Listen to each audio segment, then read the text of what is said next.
اللهم صل وسلم وبارك على عبدك رسول الكريم رحمة للعالمين شافع المذنبين سيدنا مولانا نبينا محمد وعلى آله وصحبه أولادي ذريته أزواجه أصحابه أولياء أمته أجمعين كما صليت وسلم وبارك على سيدنا إبراهيم وعلى آل سيدنا إبراهيم إنك حميد مجيد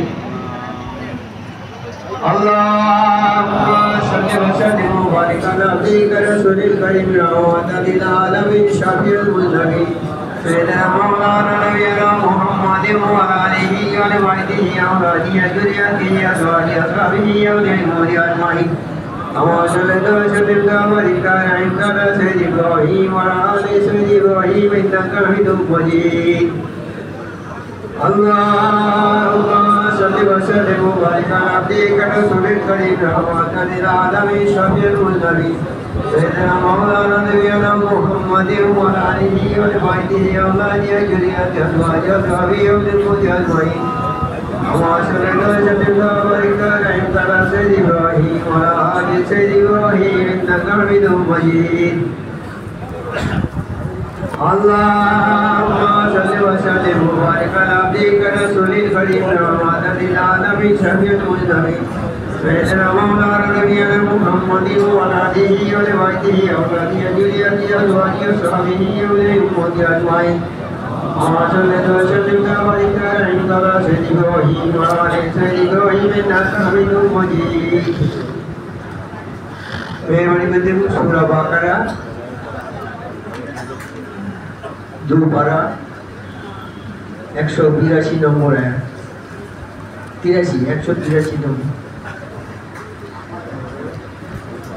أعوذ بالله من الشيطان الرجيم بسم الله الرحمن الرحيم يا أيها الذين آمنوا كتب عليكم الصيام كما كتب على الذين من قبلكم لعلكم تتقون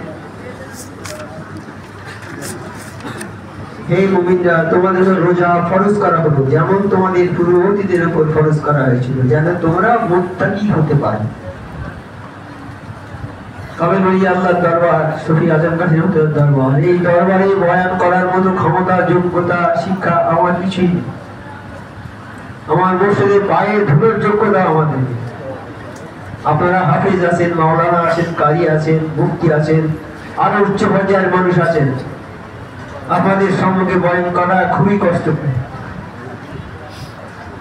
আর তাছাড়া এই যে অনুষ্ঠান সারা বিশ্বে প্রচারিত হচ্ছে সেখানে কত উন্নত ধরনের মানুষ আছে তবে আল্লাহ রাসূল কামেল মুর্শিদ যদি আমাকে কিছু বলার তৌফিক দেন তাহলে আপনাদের জানা কথা দু একটা আলোচনা করো মাত্র আর এই আলোচনার মধ্যে যদি কোনো ভুল বা বেয়াদবি হয়ে যায় আল্লাহর ওয়াস্তে ক্ষমা করে দেবেন এটা কামেল ওলি আল্লাহ দরবার শফি আজম কাশি রহমতুল্লাহর দরবার আল্লাহ আমার নবী পাক সাল্লাল্লাহু আলাইহি ওয়াসাল্লামকে বলেছেন হে নবী তোমার দরবারে যারা গুনাহ করে আসবে গুনার পাহাড় মাথায় নিয়ে আসবে আসার পরে তারা যদি ইস্তিগফার করে অর্থাৎ তওবা করে আর তুমিও যদি সেই সঙ্গে তওবা করো আমি আল্লাহ ওই বান্দার পাহাড় সমান গুনাহ maaf করে দেব সুবহানাল্লাহ আমরা আজকে এসেছি নবী নেই নবীর পরে থাকবে সাহাবা সাহাবার পরে তাবিঈন তারপরে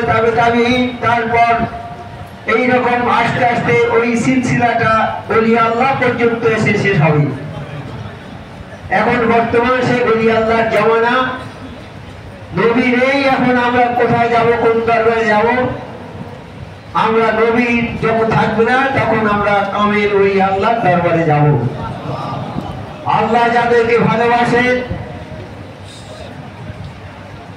আমার মুর্শিদ বলেছেন সাপুরিদা যে আল্লাহ যাকে ভালোবাসে তাকে কামেল ওলি আল্লাহ দরবারে পাঠায় আর হযরত জুনায়েদ বাগদাদী রাহমাতুল্লাহ আলাইহি বলেছেন যে মানুষ আল্লাহ যাদের ভালাই চায় যাদের মঙ্গল চায় যাদের ভালাই এবং মঙ্গল চায় তাদের কে কামেল ওলি আল্লাহ দরবারে পাঠায় আল্লাহ আমাদের সবাইয়ের ভালাই চেয়েছেন, মঙ্গল চেয়েছেন, বিধায় কামেল ওলিয়ার দরবারে আমরা আসতে পেরেছি। আমরা এমনি আসতে পারিনি। আল্লাহ আমাদের ভালো মঙ্গল চেয়েছেন, ভালোবেসেছেন, এই জন্যে আমরা এই কামেল ওলি আল্লাহর দরবারে আসতে পেরেছি।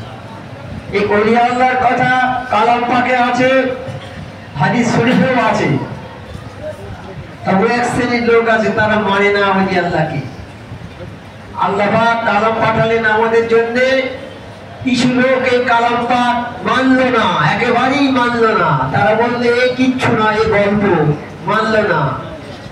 আর এক শ্রেণীর লোক কিছু মানলো কোরআনের কথা, আর কিছু নিজের কথা, দুটো মিশিয়ে কাজ করতে লাগলো। যখন কালাম পাকে যখন কঠিন কথাটা আসে, সেই কথাটা বললেই হয়তো আত্মীয়ের সঙ্গে বিচ্ছেদ হয়ে যাবে তোমার, তখন আর তুমি সেটা করবে না। নিজের আক্কেল খাটিয়ে ওখানে নিজের কথা মতো কাজ করো। এক শ্রেণীর লোক কালাম পাক মানলো না, তারা একদম বেরাস্তা হয়ে গেল। আর এক শ্রেণীর লোক কালাম পাকের কিছুটা মানলো, কিছুটা মানলো না, তারাও সেই দলের স্বামী। আর একটা দল কালাম পাকের কথা শুনেছে আর শোনার সঙ্গে সঙ্গে মেনেছে। এই হলো শ্রেষ্ঠ দল। আমরা সেই শ্রেষ্ঠ দলভুক্ত মানুষ হচ্ছে নবী পাক সাল্লাল্লাহু আলাইহি ওয়াসাল্লাম ছিলেন, আর বর্তমান জামানায় আছে কামেল ওলি আল্লাহরা। আমরা সেই সুফি আজম কাশী রহমতুল্লাহের দরবারে এসেছি। এই দরবারে এলে কি হয়?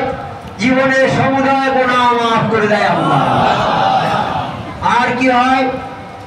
আমার নবী পাক সাল্লাল্লাহু আলাইহি ওয়াসাল্লাম বললে, আল্লাহ বললেন, হে নবী, তোমার দরবারে যারা বসার জায়গা পাবে না, তাদেরকে যদি কোন লোক উঠে গিয়ে সেই লোকের একটা জায়গা করে দেয়, আমি আল্লাহ ওই লোকটার জন্য জান্নাতে জায়গা করে দেব। তাই বলুন, নবী পাকের দরবার কি আছে? নবী পাকের দরবার বনাম হাক্কানি দরবার, একই দরবার আছে। এই দরবারে যদি কোন লোককে কেউ উঠে বসার জায়গা করে দেয়, অনেক লোক এই দরবারে আসে, আমরা তাদের জায়গা ঠিক মতো দিতে পারিনি, বসার জায়গা, খাওয়ার ব্যবস্থা ঠিক মতো করতে পারিনি। তাই আমার মসজিদা যারা ছিলেন তারা হাত জোর করে এই মেহমানদের কাছে বসে, আল্লাহ, এই যারা এসেছে আমার দরবারে আল্লাহর মেহমান, আল্লাহর মেহমান, আপনাদের জন্য ভালো ব্যবস্থা, খাওয়ার ব্যবস্থা, শোয়ার ব্যবস্থা অনেক কিছু করতে পারিনি। হে আল্লাহ, হে ভাই সাহেব, আপনারা আল্লাহর রাস্তায় আমাকে মাফ করে দেবেন। আমার মসজিদা সবসময় এই কথা বলতেন। এই জায়গায় যারা এসেছে, ধরুন একজন লোক দাঁড়িয়ে আছে, বয়স্ক মানুষ, পাশে একটা জোয়ান লোক বসে আছেন। জোয়ান লোক নিজের মেজাজি বসে আছে, কিন্তু ভ্রুক্ষেপ নেই।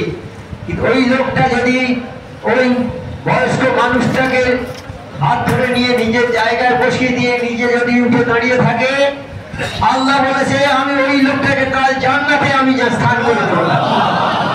তাহলে কি আছে বাবা এই দরবারটা?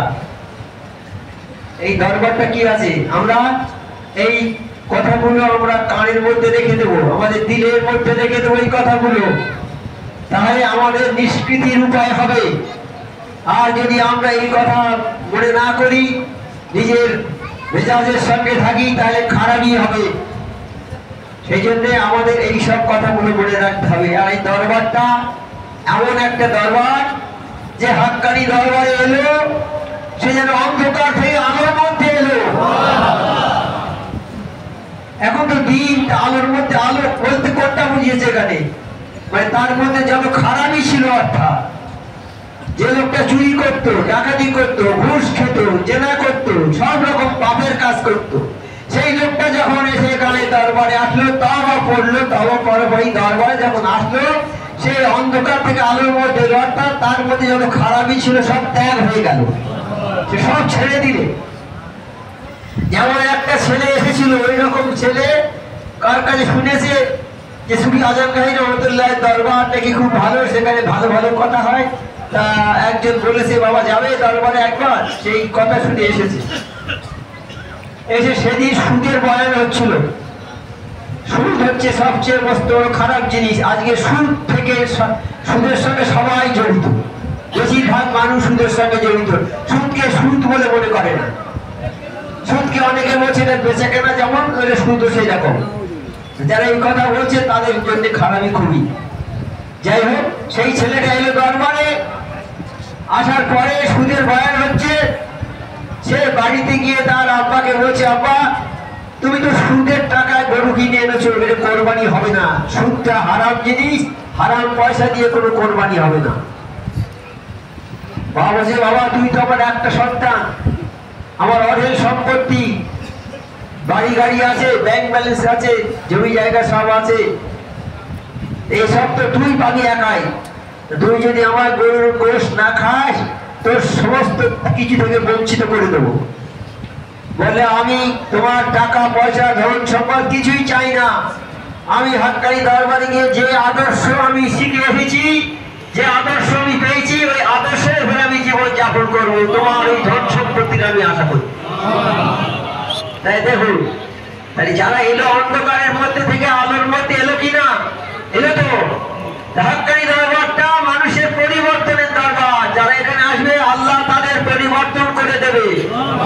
এই পরিবর্তন করার দরবার আমাদের আজ মানে এখান থেকে শপথ করতে হবে, আল্লাহ আমাদের যতদিন বাঁচিয়ে রাখবে আমরা এই হাক্কানি দরবারে যেন আসতে পারি। আল্লাহ আমাদের সবাইকে সে তৌফিকটা দাও। আল্লাহ আমাদের পরে আমাদের সন্তানরা যারা আসবে, সন্তানরা যারা, তারাও যেন এই দরবারের অনুসারী হয়। হে আল্লাহ আমাদের সে তৌফিক সবাইকে দিও। আল্লাহ আমরা আজ থেকে প্রতিজ্ঞা করছি, আমরা আমাদের জীবন যাবে কিন্তু আমাদের দরবার আমরা ছাড়বো না। এটা হক দরবার আছে, হক দরবার আছে। আমার নবী পাক সাল্লাল্লাহু আলাইহি ওয়াসাল্লাম সাহাবাদের নিয়ে যাচ্ছেন একটা জায়গায়, যেতে যেতে একটা জায়গায় গিয়ে একটা লকড়ি দিয়ে দাগ কাটেন, একটা সোজা দাগ টানেন এরকম, তার পাশে দিয়ে এইরকম একটা দাগ, এইরকম একটা দাগ, এইরকম একটা দাগ, এরকম কয়েকটা দাগ, চার বাঁকায় বেঁকা হয়ে গেল। সোজা দাগের পরে দাগ টানলে বাঁকা হবে তো, হবে তো। তার নবী পাক সাল্লাল্লাহু আলাইহি ওয়াসাল্লাম সারা বলছে, আল্লাহ নবী এগুলো কি আমরা বুঝতে পারিনি। আমার নবী পাক সাল্লাল্লাহু আলাইহি ওয়াসাল্লাম বলছে, এই যে সোজা দাগটা টেনেছে, সোজা দাগটা, এই যে আমার এই সোজা দাগ, এই সোজা দাগটা হচ্ছে সিরাতুল মুস্তাকিমের রাস্তা। এই রাস্তা ধরে যাবে তুমি আল্লাহকে পেয়ে যাবে, জান্নাতে চলে যাবে। জান্নাতের রাস্তা এটা, সোজা রাস্তাটা। আর এই দুই পাশে যে বেঁকা বাঁকা রাস্তা আছে, ওগুলো শয়তানের রাস্তা। ওই রাস্তায় যাবে তুমি শয়তানের দলে চলে যাবে। তুমি আর আল্লাহ দলে যেতে পারবে, আল্লাহর রাস্তায় যেতে পারবে না, জান্নাতে যেতে পারবে না, জাহান্নামের রাস্তায় চলে যাবে। তাহলে জান্নাতে যাওয়ার সোজা রাস্তা, সোজা রাস্তায় যেতে হবে তোমাকে। সোজা রাস্তাটা কোথায় পাবো? কালাম পাকের মধ্যে সেই সোজা বর্ণনা আল্লাহ করে দিয়েছেন। নবীকে বলে, নবী তুমি আমার এই কালাম পাকের কথাগুলো সমস্ত মানুষকে জানিয়ে দাও। নবী সাল্লাল্লাহু জানিয়ে দিয়েছেন। এই জানাতে গিয়ে কত বিপদ হয়েছে, কত লোকে মেরে অজ্ঞান করে ফেলেছে, কিন্তু আমার নবী কারোর উপরে কোনো অভিসম্পাত করেননি। হ্যাঁ, তিনি বলেছেন, এই আল্লাহ যারা আমার উপর অত্যাচার করেছে ওরা জানে না আমি নবী, নবীকে ওরা চেনে না, এই জন্য অত্যাচার করেছে। আল্লাহ ওদেরকে হেদায়েত করো, ওদেরকে নবীকে চেনার তৌফিক দাও। আল্লাহ পরে সেই সব লোকগুলোর পরিবর্তন হয়েছিল, তারা সব নবী পাক সাল্লাল্লাহু আলাইহি ওয়াসাল্লাম দরবারে এসেছিল। সেরকম হাক্কানি দরবার আমার মুর্শিদ জামানা মুজাদ্দিদ হযরত মাওলানা সুফি মুফতি আজম কাসিমুল্লাহ দরবার কায়েম করে আছেন। এইটা পরিবর্তনের দরবার। এই দরবারে যারা আসবে তারা পরিবর্তন হবে। তাই একজন আম লোক, মানে যে কিছু জানে না, মূর্খ লোক, একজন ওলি আল্লাহকে জিজ্ঞেস করছে, হে ওলি আল্লাহ, আপনারা তো ওলি আল্লাহ, তা আপনারা জানেন কোন দরবারে ভালো, কোন দরবার খারাপ, কোথায় গেলে ভালো দরবার পাবো, আপনারা সব জানেন। আমরা মূর্খ লোক, আমরা কি করে চিনবো এইসব কোনটা ভালো কোনটা খারাপ? তাহলে সেই ওলি আল্লাহ বলে, বাবা যে দরবারে গেলে লোকের পরিবর্তন আসে, যে দরবারে গেলে লোক নামাজ পড়ে না যে জীবনে, সে দরবারে গিয়েছে সে নামাজি হয়ে গেছে। যে সুদের ব্যবসা করে সে দরবারে গিয়েছে সুদ ছেড়ে দিয়েছে। যে ঘুষ খায় সে ঘুষ ছেড়ে দিয়েছে। যে ব্যবসায় মাল কম দেয়, সে দরবারে আসার পরে ব্যবসায় সূক্ষ্মভাবে মাল বিক্রি করছে। যে দরবারে আসার আগে মা বাপকে কষ্ট দিত, দরবারে আসার পরে মা বাপের সঙ্গে ভালো ব্যবহার করছে। যে দরবারে আসার আগে প্রতিবেশীর সঙ্গে ঝগড়া করত, দরবারে আসার পরে প্রতিবেশীর সঙ্গে বন্ধুত্ব সুলভ ভাব করত। তার পরিবর্তন এসে গেছে মানুষে, তখনই জানবে যে ওইটা কামেল ওলি আল্লাহর দরবার। আল্লাহ কালাম তাকে বলেছে ওই কামেল ওলি আল্লাহর দরবারে যেতে। আর একটা বড় নিদর্শন করি আল্লাহর দরবারে, যে কামেল ওলি আল্লাহর দরবারে, ওই দরবারে তোমরা যাবে যিনি তোমাদেরকে আল্লাহর কথা বলে, নামাজের কথা বলে, ওজিফার কথা বলে, হালাল খাওয়ার কথা বলে, এইসব কোরআন পাকের কথাগুলো বলে তার বিনিময়ে হাত পেতে কোনো টাকা চাইবে না। তিনি হলেন কামেল ওলি আল্লাহ। সেই দরবারে তোমরা যাবে। তিনি যদি নাক কাটা কাফরি হয় আর চীন দেশেও যদি থাকে, তার কাছে তোমরা যাবে। তিনি হচ্ছে কামেল ওলি আল্লাহ। কেন ওলি আল্লাহর দরবারে যাবে বাবা? ওলি আল্লাহর দরবারে যাবে কেন? কতগুলো মানুষ, বড় বড় বৈজ্ঞানিক, বড় বড় সাহিত্যিক, বড় বড় ডাক্তার, বড় বড় ইঞ্জিনিয়ার, একটা গ্রুপ উচ্চ শিক্ষিত লোক সব জঙ্গলে গিয়েছে ভ্রমণ করতে। জঙ্গলে গিয়ে জঙ্গলের মধ্যে ঢুকে পড়েছে, ঢুকে আর বেরোবার পথ পাচ্ছে না। জঙ্গলের মধ্যে রাস্তাগুলো এমন যে সেখানে আর বেরোবার রাস্তা পাচ্ছে না। যেখান থেকে ঘুরে আসে, ঘুরে ঘুরে সেই একই জায়গায় আসে। তার বিপদে পড়ে গেছে যে আমাদের তো মৃত্যু হয়ে যাবে, আমাদের মৃত্যু হয়ে যাবে। আমরা যদি জঙ্গলের মধ্যে বেরোতে না পারি আমাদের মৃত্যু হয়ে যাবে। কি করবো এখন? কোথায় যাবো? কে জঙ্গলের রাস্তা জানে? যে জানে জঙ্গলের রাস্তা তার কাছে যাবে, তবে এরা রাস্তা পাবে। জঙ্গলের রাস্তা জানে একমাত্র যারা জঙ্গলে থাকে, জঙ্গল কাটা লোক, তারাই জানে জঙ্গলের রাস্তা। তাদের কাছে গিয়ে বলতে, বাবা আমরা রাস্তা হারিয়েছি, রাস্তাটা আমাদের দেখিয়ে দাও। তারা দেখিয়ে দিলে তখন ওই লোকগুলো সব বাইরে চলে এলো। ওদের শিক্ষা কোনো কাজ করতে পারলো না, বিজ্ঞান, ওদের বৈজ্ঞানিক বিজ্ঞান কোনো কাজ করতে পারলো না, ডাক্তার তার ডাক্তারি শাস্ত্র কোনো কাজ করতে পারলো না, শিক্ষা উচ্চ শিক্ষিত লোক শিক্ষা কোনো কাজ করতে পারলো না। তারা তাদের কার সাহায্যে বেরোলো? ওই যে জঙ্গল কাটার লোক, যে কিছু জানে না, মূর্খ লোক, তারই সহযোগিতা। কারণ সে জঙ্গলটা জানে কোথায় রাস্তা। সেই রকম আমরা দুনিয়াতে এসেছি, আমরা কি করলে আল্লাহ পাবো এটা আমাদের জানা নেই। যিনি আল্লাহকে জানেন তার কাছে যেতে হবে আমাদের। যিনি আল্লাহকে হাসিল করেছেন তার কাছে যেতে হবে আমাদের। তিনি হচ্ছেন কামেল ওলি আল্লাহ। এই ওলি আল্লাহর দরবারে না গেলে আমরা আল্লাহকে পাবো না। ওই জঙ্গলের মধ্যে আমাদের জীবন শেষ হয়ে যাবে, আমরা বাইরে বেরোতে পারবো না। কাজে ওলি আল্লাহর দরবারে যেতেই হবে। আল্লাহ বলেছে যাওয়ার কথা, তাই আল্লাহর কথা আমরা যদি মানি তাহলে আমাদের ভালাই, না মানলে আমাদের খারাপই। আল্লাহ দুটো জিনিস করে রেখেছে, একটা জান্নাত, একটা জাহান্নাম। আল্লাহর কথা শুনবে তুমি জান্নাতে চলে যাবে, আল্লাহর কথা অমান্য করবে জাহান্নামে যাবে। তাই আমরা কার কথা শুনবো? আল্লাহর কথা শুনবো আমরা। তারপরে কার কথা শুনবো? নবী পাক সাল্লাল্লাহু আলাইহি ওয়াসাল্লামের কথা। তারপরে কার কথা? কামেল ওলি আল্লাহর কথা। এই ওলি আল্লাহর সিলসিলা ইনশাআল্লাহ কিয়ামত পর্যন্ত থাকবে। আমার আল্লাহ বলেছে আমি এই কোরআন নাযিল করেছি, আমি এটা হেফাজত করব কিয়ামত পর্যন্ত। এর একটা আলিফ, একটা যে জারকে বদল করতে পারবে না। তাই কিয়ামত পর্যন্ত যদি কালাম পাক থাকে, সুফি আজম কাশি রহমাতুল্লাহ দরবার কিয়ামত পর্যন্ত ইনশাআল্লাহ থাকবে। তাই কোরআন কালাম পাক যদি থাকে, সূরা ফাতিহা থাকবে, সূরা ইখলাস থাকবে, ফালাক থাকবে, নাস থাকবে। এই চারটে থাকবে, এটাও থাকবে, আরো অনেক কিছু থাকবে, কিন্তু এই চারটে থাকবে। আর এই চারটেই হচ্ছে আমাদের রক্ষা কবচ। আমার মুর্শিদ 5 ওয়াক্ত নামাজ, 5 ওয়াক্ত ওজিফা, হালাল রুজি, সাধ্যমতো পরেশগারি, এই চারটি স্কিম আমাদের দিয়েছে। সেই স্কিমের মধ্যে এই ওজিফাটা আছে। এই ওজিফাটা কিয়ামত পর্যন্ত থাকবে। এই ওজিফা যদি কিয়ামত পর্যন্ত থাকে, ইনশাআল্লাহ হক্কানি দরবার কিয়ামত পর্যন্ত থাকবে। তাহলে এবার চিন্তা করুন যে আমরা কোন দরবারে এসেছি। আমার মুর্শিদ তাই বারে বারে বলতে, যারা হক্কানি দরবারে এসেছে তাদের নসিব খুবই বড় নসিব, তারা ভাগ্যবান, তাদের ভাগ্য ভালো। আমরা আমরা যেন শয়তানের অসহায় পড়ে এই ভাগ্যটাকে নষ্ট করে না ফেলি। খুব সাবধান, খুব সাবধান। আমরা যে দরবার পেয়েছি, এই দরবারের সমতুল্য দরবার পৃথিবীতে আছে কিনা সন্দেহ।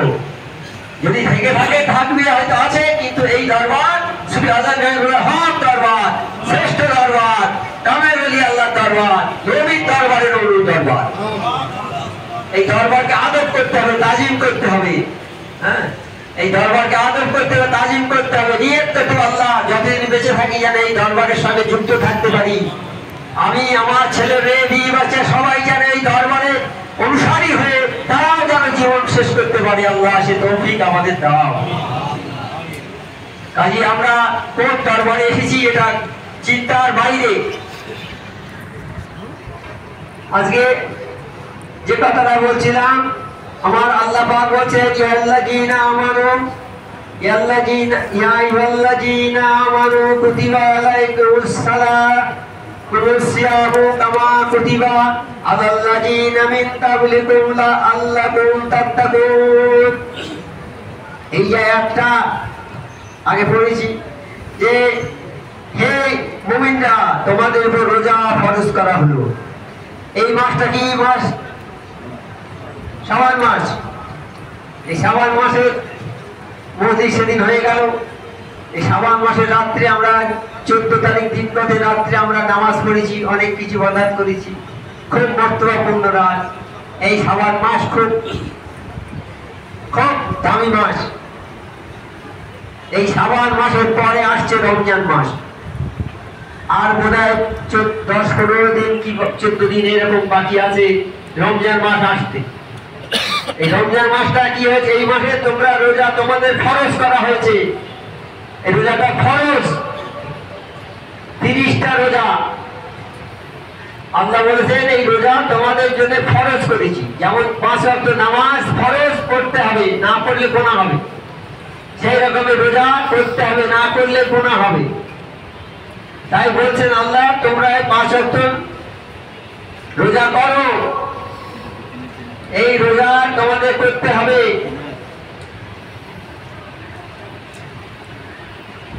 তোমাদের জন্য রোজার বিধান দেয়া হলো। অর্থাৎ রোজার যেমন তোমাদের পূর্ববর্তীদের দেয়া হয়েছিল, যে আমাদের পূর্ববর্তী আগের নবীরা ছিলেন সব, মুসা আলাইহিস সালাম, ঈসা আলাইহিস সালাম, এইসব আগের নবী যারা, তাদের উপরে এই রোজার বিধান দেয়া ছিল যাতে তোমরা আত্মরক্ষা করো। নির্দিষ্ট কয়েকদিনের জন্য 30টা রোজা। তোমাদের মধ্যে কেউ অসুস্থ হলে এই 30টা রোজা তোমাদের ফরজ করা হলো। এবার তোমাদের মধ্যে যদি কেউ অসুস্থ হয়ে পড়ে রোজার সময়, তার কঠিন অসুখ হলো, রোগ হলো, অসুস্থ হয়ে যদি পড়ো, তাহলে অন্য সময়ে ওই রোজাটা করে দিতে হবে। রোজার মাসে যদি কারো কঠিন বিমারি হয় বা শরীর এমন খারাপ হলো যে রোজা আর করা যাবে না, তাহলে পরের মাসে তোমার শরীর সুস্থ হলে, যখন সুস্থ হবে তখন ওই রোজাটা 30টা রোজা তোমার করে দিতে হবে। আর যে ব্যক্তির জন্য রোজা রাখা দুঃসাধ্য, আর যে লোক একদম রোজা করতে পারবে না, তিনি কি করবেন? একজন অভাবগ্রস্ত লোক, যে অভাবী লোক,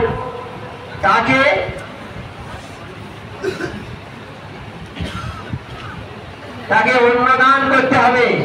তো ওই রকম হাজার হাজার পেরেশানি অভাবগ্রস্তকে 30 দিন দুবেলা খাওয়াতে হবে। 30 দিন দুবেলা তাকে খাওয়াতে হবে। হ্যাঁ, যদি রোজা করা তার পক্ষে দুঃসাধ্য হয়ে যায়, তা সত্ত্বেও যদি কেউ এত অসুবিধা থাকতেও যদি সে রোজা রাখে, আমার আমাদের কাছে এসে বলতে, হুজুর আমার শরীরটা খারাপ, অপারেশন হয়েছে, আমি রোজা করতে পারবো। বলে বাবা আল্লাহর উপরে ভরসা করে রোজাটা ধরে ফেলো, আল্লাহর উপরে ভরসা করে রোজাটা ধরে ফেলো বাবা। ডাক্তার বলেছে না রোজা করতে পারবে না, রোজা করলে তুমি মরে যাবে। হুজুর কি করবো? বলে বাবা আল্লাহর উপরে ভরসা করে রোজা ধরে ফেলো। সেই লোক, অসুস্থ লোক, আল্লাহর উপরে ভরসা করে রোজা ধরে ফেললো। একটা দুটো করতে করতে 30টা রোজা করে ফেললো। এরকম লোক অনেক ওই দরবারে উপস্থিত আছে, অনেক বিয়ে ভাইরা উপস্থিত আছে। ক্যান্সার হয়েছে, দুরারোগ্য ব্যাধি, চিকিৎসা হচ্ছে, একটু কমেছে। হুজুর কাছে এসে বলছে, হুজুর ডাক্তার বলেছে রোজা করতে পারবে না, রমজানে রোজা করো না। হুজুর কি করবো? হুজুর বলে, বাবা আল্লাহর ভরসা করে রোজাটা ধরে ফেলো, তোমার রোজা করার শক্তি নেই। আল্লাহ যদি তোমাকে তৌফিক দেয় তবে তুমি রোজা করতে পারবে। আমরা যে কথা বলছি, আল্লাহ যদি তৌফিক দিচ্ছে বলেই বলছি, তৌফিক না দিলে কথা বলার শক্তি কারণে। আল্লাহ আমাদের চলার শক্তি দিয়েছে বলেই আমরা চলতে পারছি। আল্লাহ আমাদের কাজ করার ক্ষমতা দিয়েছে বলে কাজ করছি, তাই তো যদি তৌফিক না দিত আমরা কেউ কাজ করতে পারতাম না। কত লোক আছে প্রতিবন্ধী আছে, কত লোক চোখ অন্ধ আছে, কত লোক প্রতিবন্ধী, তারা চলতে পারে না, বসতে পারে না। তাহলে আমাদের তো আল্লাহ সেটা করেনি। আল্লাহ আমাদের শক্তি দিয়েছে, সাহস দিয়েছে, বুদ্ধি দিয়েছে, এই জন্য আমরা চলতে পারি। আল্লাহ তৌফিক না হলে আমরা কিছু করতে পারবো না। সেই লোকটা রোজা ধরে ফেললো, ক্যান্সার রোগী, ডাক্তার বলে তুমি মরে যাবে, রোজা করো না। হুজুর বলছে, বাবা তুমি রোজা করতে পারবে না, আল্লাহর উপরে ভরসা করো, আল্লাহ তোমার রোজা করিয়ে দেবে। সে আমার হুজুর কেবলার কথা শুনে রোজা ধরলো, একটা দুটো করে করতে করতে 30টা রোজা করে ফেললো। তাই আমার মুর্শিদ বলেছে, বাবা তোমরা যারা রোজা করবে, রমজান মাস আসছে, রোজা ধরবে, রোজা করার আগে বলে নেবে, আল্লাহ এই রোজা করা আমাদের পক্ষে খুবই কঠিন, আমাদের দ্বারা সম্ভব নয়। আল্লাহ তুমি যদি আমাদের এই রোজা করার তৌফিকটা দাও, আল্লাহ আমরা যারা 30টা রোজা করতে পারি, আল্লাহ সেই তৌফিক যদি দাও আল্লাহ আমাদের, তাই আমরা করতে পারবো। আল্লাহর কাছে তৌফিক চাইতে হবে। আল্লাহ এই রমজান মাস আসছে, যে মাসে একটা রোজা কর, যে মাসে একটা ফরজ কাজ যদি কেউ করে, এই রমজান মাসে অন্য মাসে 70টা ফরজ কাজের সমান হবে। এই মাসটা কত বড় বুজুর্গি মাস। এই মাসে যারা ঘুমিয়ে থাকবে রোজার সময়, ঘুমটা তাদের ইবাদতে গণ্য হয়ে যাবে। এই এত বড় ফজিলতপূর্ণ মাস ছেড়ে দেবে না। ইচ্ছা করে যারা যদি রোজা ছেড়ে দেয়, সারা জীবন যদি নফল রোজা করে, একটা রোজার কাফারা হবে না। এই রোজার বদলে রোজা করতে হবে। যদি না পারো, তুমি যদি না পারো, তাহলে 60টা মিসকিনকে দুবেলা খাওয়াতে হবে। এই একবেলা, একদিন 60টা মিসকিনকে দুবেলা খানা খাওয়াতে হবে, তাহলে তোমার রোজার কাফারা হবে। আর তা যদি না পারো, তাই একটা মিসকিনকে 30 দিন দুবেলা খাওয়াতে হবে। তা যদি না পারো, আল্লাহ দরবারে কান্নাকাটি করতে হবে, নফল নামাজ পড়ে কান্নাকাটি করতে হবে, তাহলে আল্লাহ পাক হয়তো মাফ করে দিতে পারে। আল্লাহ বড় রহমানের রহিম, তার দয়ার কোনো শেষ নেই, তিনি মাফ করার জন্য আছেন। বান্দা যখন অনুতপ্ত হয়ে আল্লাহর কাছে হাত পেতে তওবা চায়, আল্লাহ তার জীবনের সমস্ত গুনাহ মাফ করে দেয়। আর এই মাসে, এই মাসটা এত বুজুর্গি কেন? এই মাসে কোরআন অবতীর্ণ হয়েছে। আল্লাহ এই মাসে কোরআন নাযিল করেছে, বিশ্ব মানবের দিশারি, সৎপথের স্পষ্ট নিদর্শন। অতএব তোমাদের মধ্যে যে কেউ এই মাস পায়, সে যেন অবশ্যই রোজা করে। বলে তোমরা যারা এই মাস পাবে অবশ্যই রোজা করবে। আর 15 দিন পরে কি 14 দিন পরে সেই রমজান মাস আসছে। সেই রমজান মাসটা রোজা করা তোমরা যদি পাও, তোমরা রোজা করবে, সবাই রোজা করবে। আল্লাহ বলছে তোমরা সবাই রোজা করবে। এই রোজা খুব সম্মানী, খুব সম্মান। আমরা এই রোজাকে তাজিম করবো, সম্মান করবো। কিভাবে কি করবো, কিভাবে সম্মান করব? আমাদের প্রধানমন্ত্রী যদি এখানে আসে, কথা হয়ে গেল, ডিক্লেয়ার হয়ে গেল প্রধানমন্ত্রী আসবে অমুক তারিখে এই বাগমারিতে আসবে, তাহলে কি হবে? বাগমারির লোকজন তখন এই রাস্তাঘাটগুলো ফুল টুল দিয়ে ভালো করে সাজিয়ে, গেট করে, খুব রাস্তাঘাট পরিষ্কার পরিচ্ছন্ন করে, সুন্দর করে সেই প্রধানমন্ত্রীকে স্বাগত জানাবার জন্য সব দাঁড়িয়ে থাকে, যে প্রধানমন্ত্রী সম্মানী রয়েছেন আমাদের ভারতের প্রধানমন্ত্রী, তাকে সম্মান জানানোর জন্য আমরা সবাই তার সম্মান জানানোর জন্য সেখানে উপস্থিত থাকবো। হ্যাঁ, তাকে তাজিম করা, শ্রদ্ধা করার জন্য থাকবো সেখানে। এই রমজান মাস যে আসছে, এত মাস বরকতপূর্ণ মাস, একে তাজিমটা আমরা কিভাবে করব? একে ওই রোজা দিয়ে তাজিম করবো আমরা। এই রোজাকে রোজা দিয়ে তাজিম করবো। সে রোজাটা কি? ওই এই মাসটা শাবান মাসের শেষ দুটো রোজা, শাবান মাসের শেষ দুটো রোজা দিয়ে আমরা ওই রোজাকে, রমজানের রোজাকে তাজিম করব। সেই জন্যে জামানা মজাতে হযরত মাওলানা কাসিম বলেছেন যে তোমরা যারা সব সময় রোজা করো, তারা করতে পারবে।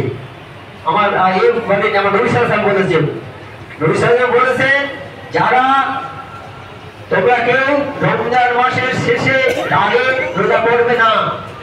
আবার ওই লাইনে, পরের লাইনে বলে দিচ্ছেন, তারা রোজা করবে যারা প্রতিনিয়ত সবসময় রোজা করে আসছো। যারা সবসময় রোজা করে আসছো তারা করতে পারবে রোজা। এটা হাদিসে পরিষ্কার আছে। তাছাড়া রমজান মাসের আগের মাসে শেষ দিনে, রমজানের আগে শেষ দিনটা, যেটা শাবান মাসের শেষ তারিখে রোজা করার হাদিসও আছে। হাদিস ছাড়া কোনো কথা হাততালি দরবারে হয় না, এটা হাদিস আছে। সেই হাদিস অনুযায়ী যেমন আমাদের বলেছেন, বাবা তোমরা রমজান মাসে তাজিম করার জন্য এই শাবান মাসের শেষে দুটো রোজা করবে। তাই হাক্কানি অনুসারী যারা, তারা ওই শাবান মাসে দুটো রোজা করে, তারপরে রমজানের 30টা রোজা করে, তারপরে শাওয়াল মাস, রমজানের পরে শাওয়াল মাস আসে, শাওয়াল মাসে 6টা রোজা করে। এই 6টা রোজা যখন হলো যে সারা বছর রোজা করার স্বভাবে, সেই জন্য এরা করে। হাততালি দুষ করে। এই রমজান মাস হলো আদবের মাস, তাজিমের মাস, বান্দার ফসল কাটার মাস, সদিচ্ছা করার মাস, অন্তর পরিষ্কার করার মাস। যদি এই মাসে কেউ একটা পুণ্যের কাজ করে, এই রমজান মাসে যদি কেউ একটা ফরজ কাজ করে, অন্য মাসে 70টা ফরজ কাজের সমান। এই মাসে ইমানদার মুসলমানদের রুজি বৃদ্ধি করা হয়। আর এই মাস ধন সম্পদ বিতরণের মাস। এই মাস হচ্ছে ধন সম্পদ বিতরণের মাস। এই মাসে মানুষ বেশি দান খয়রাত করার মাস। বেশি করে দান খয়রাত করবে, গরিব মিসকিনদের এইসব দান করবে। হাক্কানি দর্শক মনে করে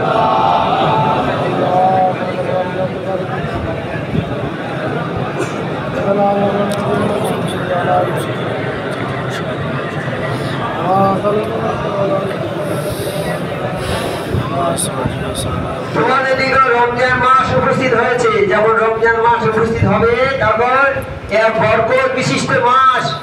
আল্লাহ তাআলা তোমাদের উপর রোজা ফরজ করিয়াছেন। উক্ত মাসে আসমানের দরজা খুলে দেওয়া হয়। ওই রমজান মাসে আসমানের দরজা, 7টা দরজা আছে আসমানে। আপনারা সেই সবে মিরাজের বয়ান শুনেছেন তো কিছু?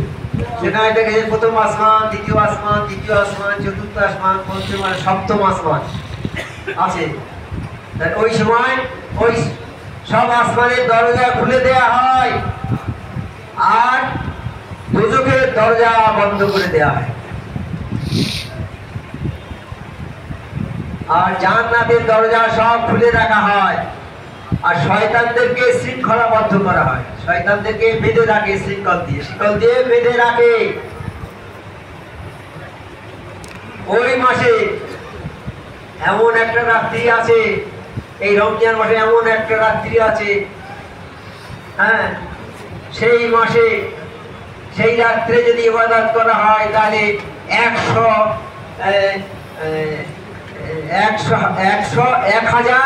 মাস ইবাদত করার সমান সওয়াব পাওয়া যায়।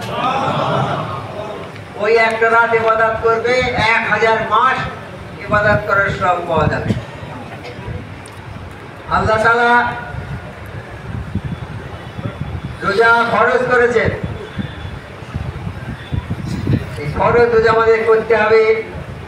আরো উল্লেখিত আছে, যে ব্যক্তি রমজান মাসে কোনো রোজাদারকে ইফতার খাওয়াবে তার সাগীরা গুনাহ মাফ হইয়া যাইবে।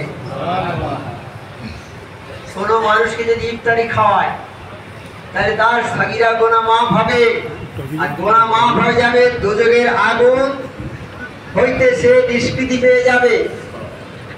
কোনো একজন রোজাদারকে ইফতারি খাওয়াবে তাহলে তার সাগীরা গুনাহ মাফ হয়ে যাবে, আর দোজখের আগুন তার জন্য হারাম হয়ে যাবে।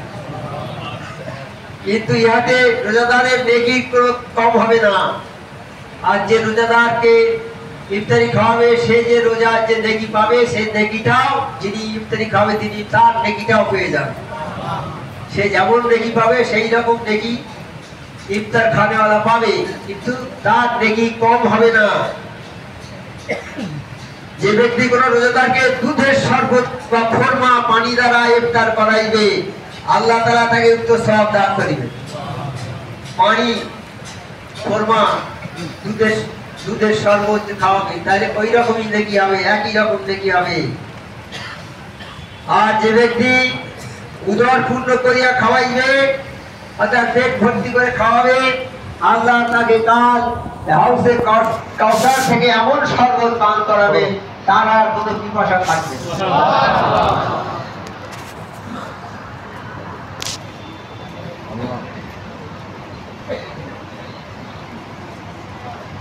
বেহেশতের 8টি দরজা আছে, সহিহ বুখারী শরীফ। বেহেশতের 8টি দরজা আছে, তার মধ্যে একটি দরজার নাম রায়্যান। রায়্যান নামে অভিহিত, উহার মধ্যে রোজাদার ছাড়া আর কোনো লোক ঢুকতে পারবে না। এই রোজাদারদের জন্য আলাদা জান্নাত, যে আল্লাহ জান্নাত তৈরি করেছে তার মধ্যে রোজাদারদের জন্য আলাদা একটা জান্নাত করা আছে, তার নাম রায়্যান। সেই জান্নাতের নাম, সেখানে রোজাদার ছাড়া কেউ ঢুকতে পারবে না। যে ব্যক্তি বাতিল কথা ও বাতিল কাজ ত্যাগ না করে, আল্লাহ তাআলা তার খাদ্য পানীয় ত্যাগ করতে সন্তুষ্ট নহে। যে ব্যক্তি বাতিল কথা ও বাতিল কাজ ত্যাগ না করে, রোজা করছি আমরা, খাবার খাচ্ছি, খাওয়ার সব ত্যাগ করে দিয়েছি, কিন্তু বাতিল কথা, খারাপ কথা বলছি, হ্যাঁ, সেই খারাপ কথা বলছি, তাহলে আল্লাহ তার ওই খাবারটা আর ওই রোজাটা কবুল করবে না। রোজা করতে করতে কোনো খারাপ কথা বললে আল্লাহ ওই রোজাটাকে আর কবুল করবে না। রোজা করতে গেলে ভালোভাবে থাকতে হবে, ভালো কথা বলতে হবে, ইবাদত বন্দেগীর মধ্যে থাকতে হবে।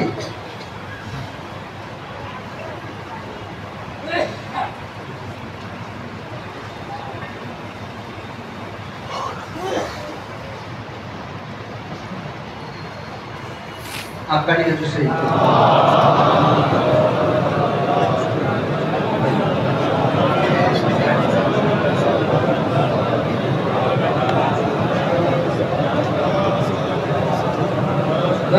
একটা হাদিস বুখারী ও মুসলিম। নবী সাল্লাল্লাহু বলেছেন, যে ব্যক্তি বিশ্বাস ও ভক্তি সহকারে এবং সওয়াব পাওয়ার আশায় রোজা রাখে তার পূর্বকৃত গুনাহ মার্জনা করা হয়।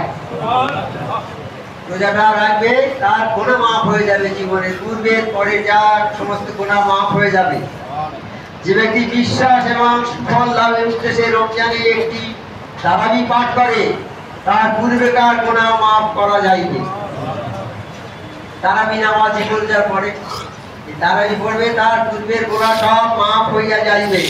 যে ব্যক্তি ভক্তি সহকারে সুফল প্রাপ্তির আশায় শবে কদরের রাত্রি জাগরণ করে তার পূর্বকৃত গুনাহ মাফ করা যায়। এই শবে কদর যে রাতটা, এই মাসের 27, 29, 31, 21, 23 এই বেজোর রাত্রে যে কোনো দিন আসবে। খুব সম্ভবত 27 তারিখে একটা আসার সম্ভাবনা বেশি, তাই আমরা 27টাতে বেশি বেশি করে ইবাদত করি। কিন্তু এই কটা রাত ইবাদত করা দরকার, বেজোর রাত সমস্ত গুনাহ আল্লাহ মাফ করে দেবে।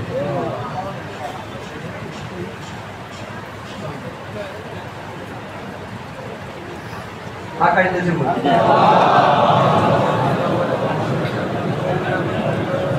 তাহলে রমজান মাসের জন্য আমাদের এখন থেকে প্রস্তুতি নিতে হবে।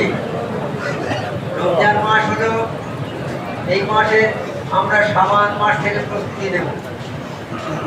রমজান মাস আসার সঙ্গে সঙ্গে আমরা রোজাগুলো করব।